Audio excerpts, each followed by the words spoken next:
नमस्कार, स्वागत है आप सभी विद्यार्थियों का आपके अपने YouTube प्लेटफॉर्म उदय एजुकेशन में। विद्यार्थियों से बात करेंगे अर्धवार्षिक और वार्षिक परीक्षा 2022-23 की दृष्टि से इम्पोर्टेंट कक्षा 8 के सामाजिक विज्ञान के पेपर के बारे में, जो कि आपके आने वाले अर्धवार्षिक और वार्षिक परीक्षा की दृष्टि से वेरी वेरी मोस्ट इम्पोर्टेंट रहने वाला है। तो आप सभी विद्यार्थियों से निवेदन रहेगा, वीडियो को अंत तक देखिएगा, वीडियो को लाइक कर दीजिएगा। आपका अपना चैनल है, अभी तक आपने उदय एजुकेशन को सब्सक्राइब नहीं किया है तो विद्यार्थियों चैनल को सब्सक्राइब जरूर कर लीजिएगा। आपके बोर्ड की पूरी तैयारी इसी चैनल पे करवाई जाएगी। पिछले साल भी हमारी तैयारी के द्वारा लाखों विद्यार्थी हैं वो अच्छे अंकों के साथ में पास हुए थे, तो इस बार भी आपको अच्छे से अच्छी तैयारी करवाई जाएगी। विद्यार्थी, वीडियो की शुरुआत करूं उससे पहले मैं आपको बताना चाहूँगा, हमारा एक और यूट्यूब चैनल भी है, उसको भी आप सब्सक्राइब जरूर कीजिएगा। उस चैनल का नाम है माजिसा स्टडी, ठीक है ना, माजिसा स्टडी, या फिर आप ये भी सर्च कर सकते हैं माजिसा एजुकेशन। तो वो हमारा ही चैनल है, उसको आप सब्सक्राइब जरूर कीजिएगा। विद्यार्थियों, ये पेपर आपको डाउनलोड करने के लिए भी मिलने वाला है, तो आप वीडियो को पूरा का पूरा देखिएगा। बीच में मैं कहीं पे भी बता सकता हूँ कि कैसे आपको डाउनलोड करना है। देखिए, पहला प्रश्न, सही विकल्प का चुनाव करें, यानी इसके अंतर्गत आपके अवसाद वाले प्रश्न आने वाले हैं। कुल 4 या फिर 5 प्रश्न रहने वाले हैं। इसमें पहला प्रश्न देखिए, संविधान सभा के अध्यक्ष थे जवाहरलाल नेहरू, ऑप्शन ब है भीमराव अम्बेडकर, ऑप्शन स है सरदार वल्लभ भाई पटेल और ऑप्शन द है डॉक्टर राजेंद्र प्रसाद। तो विद्यार्थियों, संविधान सभा के जो अध्यक्ष हैं डॉक्टर राजेंद्र प्रसाद थे, तो ऑप्शन नंबर द रहेगा इसका सही उत्तर। अगला प्रश्न है प्रश्न संख्या 2, ब्रिटिश भारत का इतिहास पुस्तक के लेखक थे लॉर्ड कर्जन, जेम्स रेनेल, जेम्स मिल, डलहौजी। तो विद्यार्थियों, ब्रिटिश भारत का इतिहास यानी ए हिस्ट्री ऑफ ब्रिटिश इंडिया, इस पुस्तक के जो लेखक हैं वो जेम्स मिल थे, तो ऑप्शन नंबर स रहेगा इसका सही आंसर। अगला प्रश्न है विद्यार्थियों, अगर आपको आंसर आता है तो आप भी कमेंट में लिख सकते हैं ताकि आपकी तैयारी की भी जांच यहाँ पे हो जाए। भारत का अंतिम शक्तिशाली मुगल बादशाह था औरंगजेब, अकबर, शाहजहां, बहादुर शाह जफर। तो विद्यार्थियों, भारत का अंतिम मुगल शक्तिशाली बादशाह की बात हो रही है, तो आपका ऑप्शन नंबर अ रहेगा सही उत्तर, औरंगजेब था, ठीक है ना, ऑप्शन नंबर अ रहेगा इसका सही आंसर। बाकी डायरेक्ट अगर पूछ लिया जाए कि मुगलों का अंतिम बादशाह कौन था, तो बहादुर शाह जफर थे, ठीक है ना, मुगलों के अंतिम बादशाह तो बहादुर शाह जफर थे। लेकिन जब शक्तिशाली की बात आ जाए तो औरंगजेब हो जाएगा, क्योंकि इनके बाद में जितने भी शासक आए हैं वो इतने शक्तिशाली नहीं थे। अगला प्रश्न है कि निम्न में से ऊर्जा का परंपरागत स्रोत हैं कोयला, पेट्रोलियम, प्राकृतिक गैस, उपयुक्त सभी। तो विद्यार्थियों, परंपरागत की बात हो रही है तो इसमें आपका उपयुक्त सभी हो जाएगा, ऑप्शन नंबर द रहेगा इसका सही उत्तर। अगला प्रश्न, प्रश्न संख्या 2, रिक्त स्थान की पूर्ति करें, यानी खाली जगह को भरना है। विद्यार्थियों, ये पेपर आपके लिए वेरी वेरी मोस्ट इंपॉर्टेंट रहने वाला है, तो सभी विद्यार्थी इस पेपर को अंत तक देखेंगे। जिसने अंत तक नहीं देखा वो बाद में पछताएंगे। चलिए, पहली खाली जगह देखिए, समानता का अधिकार एक खाली जगह अधिकार है, तो समानता का अधिकार एक मौलिक अधिकार है, तो इसमें आपको लिखना है मौलिक, ठीक है ना, मौलिक। दूसरी खाली जगह देखिए, विधायिका में हमारे प्रतिनिधि होते हैं, तो विधायिका में हमारे जो निर्वाचित है ना वो प्रतिनिधि होते हैं, तो यहाँ पे हो जाएगा आपका निर्वाचित, ठीक है ना, निर्वाचित प्रतिनिधि। अगला है कि भारतीय संविधान में की व्यवस्था की गई है, तो भारतीय संविधान में मौलिक अधिकारों की व्यवस्था की गई है, तो यहाँ पे भी मौलिक, फिर उसके बाद में अधिकारों की, ठीक है ना, ये भी आपको लिखना है अधिकारों की व्यवस्था की गई है। अगला है लास्ट खाली जगह है कि हैदर अली और टीपू सुल्तान के शासक थे, तो हैदर अली और टीपू सुल्तान बिल्कुल विद्यार्थियों आपको पता होगा शेर ए मैसूर के नाम से फेमस है, तो मैसूर के शासक थे, ठीक है ना, मैसूर। इसमें आपका सही आंसर क्या हो जाएगा, मैसूर। जिन भी विद्यार्थियों ने अपने पेपर में मैसूर किया था उन सभी का सही उत्तर था। मैं थोड़ा सा कलर चेंज कर लेता हूँ, ओके। अगला प्रश्न देखिए, धर्मनिरपेक्षता क्या है, धर्मनिरपेक्षता क्या है, तो राज्य को धर्म से अलग रखने की जो अवधारणा है उसे धर्मनिरपेक्षता कहते हैं। राज्य किसी भी धर्म को विशेष मान्यता नहीं देता है, राज्य की नज़र में सभी धर्म हैं वो सम्मान माने जाते हैं, राज्य का अपना कोई धर्म नहीं होता है, तो उसे कहते हैं धर्मनिरपेक्षता।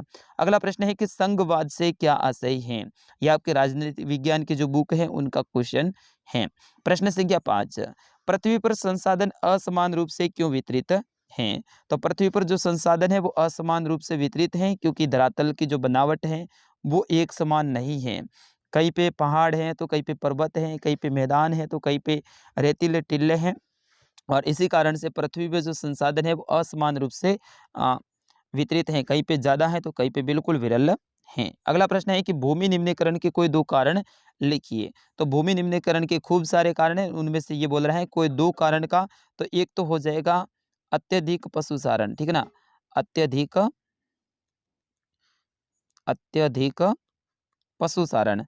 और दूसरा आप लिख सकते हैं अधिक से अधिक कीटनाशकों का प्रयोग, या फिर आप कह सकते हैं अ, भूमि की खुदाई करना, या फिर निर्माण संबंधी गतिविधि, ये भी मेन है, ठीक है ना, निर्माण संबंधी गतिविधि, इस कारण से भी भूमि निम्नीकरण हो रही है। अगला प्रश्न देखिए, प्रश्न संख्या 7, स्वतंत्र न्यायपालिका क्या होती है? ऐसी न्यायपालिका को स्वतंत्र रखा गया है, और न्यायपालिका किसी के भी पक्ष में आकर या फिर किसी के भी दबाव में आकर फैसला नहीं सुनाती है, वो स्वतंत्र होती है, एकदम सही और सटीक फैसला सुनाती हो, चाहे किसी भी बड़े व्यक्ति का बेटा हो या फिर कोई छोटा आम व्यक्ति हो, सभी के लिए न्याय व्यवस्था है या फिर न्यायपालिका है वो एकदम समान रूप से लागू होती है। अगला प्रश्न है, घरेलू हिंसा से आप क्या समझते हैं? ये आपके राजनीति विज्ञान का है, आप एक बार थोड़ा सा इस प्रश्न को भी देख लीजिएगा, ये भी मोस्ट रहेगा। प्रश्न संख्या 2, सार्वभौमिक वयस्क मताधिकार से क्या आशय है? तो विद्यार्थियों, सार्वभौमिक वयस्क मताधिकार का मतलब है कि देश के सभी वयस्क नागरिकों को मत देने का अधिकार है। जिनकी उम्र 18 वर्ष या फिर इससे अधिक हो, सभी नागरिकों को मत देने का अधिकार है, चाहे वो गरीब हो, चाहे या वो अमीर हो, चाहे वो किसी भी लिंग का हो, चाहे स्त्री हो या पुरुष हो, सभी को मत देने का अधिकार होता है, उसे सार्वभौमिक वयस्क मताधिकार कहा जाता है। अगला प्रश्न, पेट्रोलियम को काला सोना क्यों कहा जाता है? तो पेट्रोलियम एक तो महंगा संसाधन है, और साथ ही इसको निकालने के लिए बहुत ज़्यादा मेहनत करनी पड़ती है, और इसमें बहुत ज़्यादा तकनीक का उपयोग करना पड़ता है, इस कारण से पेट्रोलियम को है वो काला सोना कहा जाता है। अगला प्रश्न है कि उन कारकों के नाम बताइए जो कृषि को प्रभावित करते हैं। तो कृषि को प्रभावित करने वाले कारकों के नाम बताने हैं। एक तो हो जाएगा आपका तापमान, एक हो जाएगा आपका वर्षा, ठीक है ना, एक हो जाएगा वर्षा, और एक हो जाएगा जलवायु, ठीक है ना, जलवायु, ये क्या करते हैं, कृषि को प्रभावित करते हैं। अगला प्रश्न है प्रश्न संख्या 12, अंग्रेजों ने सरकारी दस्तावेजों को किस तरह सुरक्षित रखा? तो अंग्रेजों ने सरकारी दस्तावेजों को अपने सरकारी अभिलेखा कक्ष बनवाए, हर एक दफ्तर के पास में अभिलेख कक्ष बनाए, और उसके अंदर सरकारी दस्तावेजों को सुरक्षित रखा। अगला प्रश्न है कि स्थानांतरित कृषि या फिर कृषि किसे कहते हैं? ऐसी कृषि जो कि किसी जंगल के एक भाग को काट के वहाँ पे उस जंगल को जलाकर राख को जमीन के अंदर मिलाकर वहाँ पे खेती की जाती है। जब तक भूमि के अंदर उर्वरक क्षमता होती है लगभग 3-4 साल तक, तब तक वहाँ पे खेती करते हैं। जैसे ही भूमि के अंदर उर्वरक क्षमता समाप्त हो जाती है तो उस खेत को छोड़ के कोई नई जगह पे चले जाते हैं, और नई जगह पे जाने के बाद में फिर से ऐसे जंगल को काटते हैं, फिर से उनको जलाते हैं, जलाने के बाद में राख को फिर से मिट्टी के अंदर मिलाते हैं और वहाँ पे खेती करते हैं। इस तरह से घूम-घूम के जो खेती करते हैं उसे झूम खेती या फिर स्थानांतरित कृषि कहा जाता है। अगला प्रश्न, प्रश्न संख्या 14, दीकुओं से आदिवासियों के गुस्से के क्या कारण थे? तो विद्यार्थियों, दीकुओं से आदिवासियों के गुस्से के कई सारे कारण थे, उनमें से 1-2 कारण मैं आपको बता सकता हूँ क्योंकि इस प्रश्न का उत्तर है वो काफ़ी बड़ा है। तो पहली बात तो है, दीकू कौन थे? बाहरी लोग थे, मतलब जो बाहर से आते थे उनको आदिवासी लोग हैं वो दीकू मानते थे। जैसे कि अंग्रेज, सेठ, साहूकार वगैरह हैं, वो जंगलों के अंदर जब भी आते थे तो आदिवासी हैं वो उनको दीकू मानते थे। क्या करते थे? ये दीकू लोग हैं इन आदिवासियों को कर्ज देते थे। कर्ज देने के बाद में इनसे है ना ज़बरदस्ती बहुत ज़्यादा काम करवाते थे, और ऐसा कर्ज देते थे कि ये इनका जो दीकुओं का जो कर्ज है वो आदिवासियों से कभी पूरा ही नहीं होता था, और उनकी स्थिति प्रतिदिन है वो दयनीय होती जा रही थी। इस कारण से उनको लगता था कि भई ये अपने जो ऐसी स्थिति हुई है इन दीकुओं के कारण, यानी इन बाहरी लोगों के कारण हुई है। ठीक है ना? और नया वन कानून आ गया था, उस कारण से इन आदिवासियों को इन दीकुओं ने यानी इन अंग्रेजों ने अपने जो पैतृक जंगल है वहाँ से इनको बाहर निकाल दिया था। दूसरा कारण ये था, ठीक है ना? और भी कई सारे कारण थे, इसका उत्तर बड़ा है तो मैंने पहले ही कहा कि मैं पूरा नहीं बता पाऊँगा। अगला प्रश्न, प्रश्न संख्या 15, सिपाहियों को नए कारतूसों पर क्यों ऐतराज़ था? तो सिपाहियों को नए कारतूसों के ऊपर ऐतराज़ इसीलिए था क्योंकि उनको बताया गया था कि जो कारतूस होते हैं उनको खोलने के लिए ऊपर एक लेप लगाया जाता है या फिर एक पट्टी लगाई जाती है, और इन सिपाहियों को ऐसा कहा गया था कि इनके ऊपर जो पट्टी है या फिर लेप है वो गाय और सूअर की चर्बी का बना हुआ हैं। इस कारण से यहाँ के जो अधिकतर सिपाही थे वो अपने हिंदू और मुस्लिम भाई थे, तो उनको लगता था कि भाई इससे तो अपना धर्म है वो नष्ट हो रहा है। अपन गाय को माता मानते हैं, उनका मांस अपने मुँह से थोड़ा ही खोल सकते हैं, क्योंकि उन पट्टी को मुँह से खोलना पड़ता था। तो उनको लगा कि भाई अपन मुँह से नहीं खोल सकते हैं, इस कारण से उन्होंने नए कारतूसों पर उनको ऐतराज़ था और उन्होंने साफ-साफ मना कर दिया था कि हम इन कारतूसों को नहीं खोलेंगे, इनका उपयोग नहीं करेंगे। और जब मना किया था तो हज़ारों जो अपने सिपाही थे उनको जेल में भी एक बार तो डाला गया था। फिर उसके बाद में 1857 की क्रांति हो गई और फिर वो सारे सिपाही हैं वो रिहा हो गए थे। अगला, जेम्स मिल ने भारतीय इतिहास को जिस तरह कालखंडों में बाँटा उसमें क्या समस्याएँ थीं? तो विद्यार्थियों, जेम्स मिल इसने हिस्ट्री ऑफ ब्रिटिश इंडिया नामक पुस्तक लिखी थी, अपन ने पहले पढ़ा भी था। तो जेम्स मिल ने भारतीय इतिहास को 3 कालखंडों में बाँटा था। एक तो बाँटा था हिंदू, दूसरा बाँटा था मुस्लिम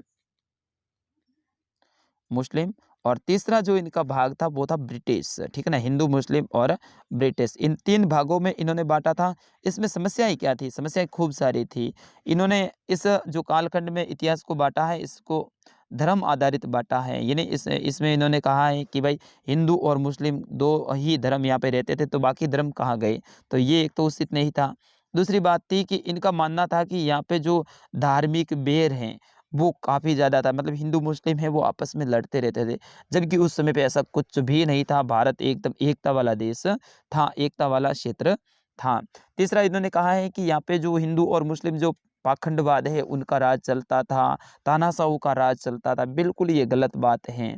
जबकि आधुनिक जो इतिहासकार हैं वो इस तरह से हिंदू, मुस्लिम, ब्रिटिश की तरह नहीं बाँटते हैं, वो आधुनिक मध्य और वर्तमान, आधुनिक, मध्य और प्राचीन, इस तरह से 3 कालखंडों में वो अलग-अलग तरह से भारतीय इतिहास को बाँटते हैं, जबकि जेम्स मिल ने अलग ही प्रकार से भारतीय इतिहास को बाँटा था। प्रश्न संख्या 17, विद्यार्थियों, इन सारे प्रश्नों के उत्तर बड़े-बड़े हैं, इस कारण से मैं शॉर्ट में बताने की कोशिश कर रहा हूँ। बाकी पूरा का पूरा बड़ा-बड़ा उत्तर बताऊँ तो इसमें बहुत ज़्यादा समय लग जाएगा, अपना वीडियो है वो बहुत ज़्यादा लंबा हो जाएगा। प्रश्न संख्या 17, बंगालों के नवाब और ईस्ट इंडिया कंपनी के बीच में किन बातों पर विवाद थे? तो इसमें भी है ना बहुत ज़्यादा बड़ा उत्तर है इसका, लगभग 1 डेढ़ पेज का है, तो मैं नहीं बता पाऊँगा। अगला प्रश्न है कि east India company Tipu Sultan को खतरा क्यों मानती थी? तो टीपू सुल्तान है इसको ईस्ट इंडिया कंपनी अपना दुश्मन मानती थी, क्योंकि टीपू सुल्तान है एक महत्वाकांक्षी राजा था और बहुत ही शक्तिशाली और खतरनाक राजा था। तो उनको लगता था कि कहीं ये टीपू सुल्तान है अपना नुकसान ज़्यादा न कर दे। बाकी जो टीपू सुल्तान के जो क्षेत्र में आने वाले जैसे कि मालाबार तट वगैरह हैं, यहाँ से काली मिर्च, इलायची वगैरह इनका जो निर्यात है इंग्लैंड में होता था, मतलब यहाँ से इंग्लैंड में भेजी जाती थी अपने यहाँ से। लेकिन जब टीपू सुल्तान राजा थे तो इन्होंने इन सभी चीज़ों के ऊपर है ना निर्यात करने से रोक लगा दी कि भाई मेरे राज्य से कोई भी वस्तु बाहर नहीं जाएगी। तीसरी बात ये थी कि टीपू सुल्तान के जो फ्रांसीसी लोग थे, जिसको ईस्ट इंडिया कंपनी है अपना दुश्मन मानती थी फ्रांसीसियों को, लेकिन उनसे है ना टीपू सुल्तान की घनिष्ठ मित्रता थी। मतलब फ्रांसीसी लोग है ना वो टीपू सुल्तान के एकदम खास दोस्त हुआ करते थे और उनकी मदद से टीपू सुल्तान ने क्या किया था, अपनी सेना का आधुनिकीकरण भी कर दिया था। मतलब अपनी सेना को है ना बढ़िया तरीके से तैयार कर लिया था, किनकी सहायता से? फ्रांसीसी व्यापारियों की सहायता से। इसीलिए ईस्ट इंडिया कंपनी को लगता था कि भाई ये शासक है ना बहुत खतरनाक है और अपने लिए ये खतरा है और अपन को यहाँ से भगा देंगे। इसलिए east India company Tipu Sultan को अपना खतरा मानती थी। तो इसका भी उत्तर विद्यार्थियों बड़ा है, थोड़ा सा आप घर जाके भी देख लीजिएगा आराम से पासबुक में। अगला देखिए, प्रश्न संख्या 19, निम्न में अंतर स्पष्ट कीजिए। यानी आपको अंतर स्पष्ट करना है धात्विक खनिज और अधात्विक खनिज। अगर ये नहीं आता है तो लो और अलो खनिज के अंदर ऊपर आपको अंतर स्पष्ट करना है। मेरे हिसाब से ये बेस्ट रहेगा धात्विक और अधात्विक। धात्विक खनिज वे खनिज होते हैं जिनके अंदर धातु के अंश पाए जाते हैं और धात्विक खनिज है वो विद्युत और ऊष्मा के सुचालक होते हैं। अधात्विक खनिज वे होते हैं जिसके अंदर धातु के अंश नहीं पाए जाते हैं और ये ऊष्मा और विद्युत के कुचालक होते हैं या फिर चालक नहीं होते हैं। क्यों? क्योंकि इनके अंदर हैं वो धातु के अंश नहीं पाए जाते हैं। धात्विक खनिज हैं इसको अपन पीठ के पतली चादर के रूप में भी बदल सकते हैं, जबकि अधात्विक खनिज में ऐसा नहीं आता है। धात्विक खनिज में आप लो एस्क, स्टील, तांबा, सीसा, जस्ता ये आप बता सकते हैं, जबकि अधात्विक खनिज में आप मैग्नीशियम बता सकते हैं, इसके साथ ही अभ्रक बता सकते हैं, जिप्सम बता सकते हैं। ये सारे के सारे क्या है, अधात्विक खनिज हैं। चूना पत्थर आप इसमें बता सकते हैं। इस तरह से आपको इनमें अंतर स्पष्ट करना है। प्रश्न संख्या 20 है कि कृषि आधारित उद्योग और खनिज आधारित उद्योग में अंतर स्पष्ट कीजिए। तो कृषि आधारित उद्योग वे उद्योग होते हैं जो कि कच्चा माल है, जिनको कृषि से प्राप्त होता है, वो कृषि आधारित उद्योग कहलाते हैं। और खनिज आधारित उद्योग वे खनिज होते हैं जिनको कच्चा माल है वो खनिजों से प्राप्त होता है, वे खनिज आधारित उद्योग होते हैं। कृषि आधारित उद्योग हैं वो ज़्यादातर कृषि फॉर्म के पास में लगाए जाते हैं, जबकि खनिज आधारित उद्योग है वो ज़्यादातर खदानों के पास में लगाए जाते हैं। कृषि आधारित उद्योग के उदाहरण की बात करें तो जैसे कि सूती वस्त्र उद्योग हो गया, गन्ना या फिर गुड़ उद्योग हो गया, चक्कर उद्योग हो गया। और इसी तरह से आप यहाँ पे खनिज आधारित में लो एस्क उद्योग वगैरह, लो इस्पात वगैरह उद्योग आप बता सकते हैं। अंतिम प्रश्न आपका है कि भारत के मानचित्र में निम्न स्थानों को अंकित कीजिए। इसमें राजस्थान का मैप भी आपके आ सकता है, भारत का मैप भी आ सकता है। दोनों ही मैप को आप अच्छे से तैयार कर लीजिएगा। मैंने यहाँ पे भारत का मैप दिया था जिसमें कोलकाता आपका वेरी वेरी मोस्ट इंपॉर्टेंट ये स्थान रहेगा, आपके बोर्ड की परीक्षा में भी आप ध्यान रखना है। मुंबई आपके लिए वेरी वेरी मोस्ट इंपॉर्टेंट स्थान रहेगा। जयपुर, दिल्ली, चेन्नई, ये 5 स्थान मैंने दिए हैं, मेरे मन से दिए हैं। और ये पाँचों के 5 स्थान हैं आपके बोर्ड की परीक्षा की दृष्टि से भी वेरी वेरी मोस्ट इंपॉर्टेंट रहने वाले हैं। तो विद्यार्थियों, ये था कक्षा 8 का सामाजिक विज्ञान का पेपर। अभी तक आपने हमारे चैनल को सब्सक्राइब नहीं किया तो चैनल को सब्सक्राइब जरूर कीजिएगा। मैंने शुरुआत में आपसे वादा किया था कि ये पेपर आपको मैं डाउनलोड करने के लिए देने वाला हूँ। तो ये पेपर आपको मिलेगा हमारी वेबसाइट पे।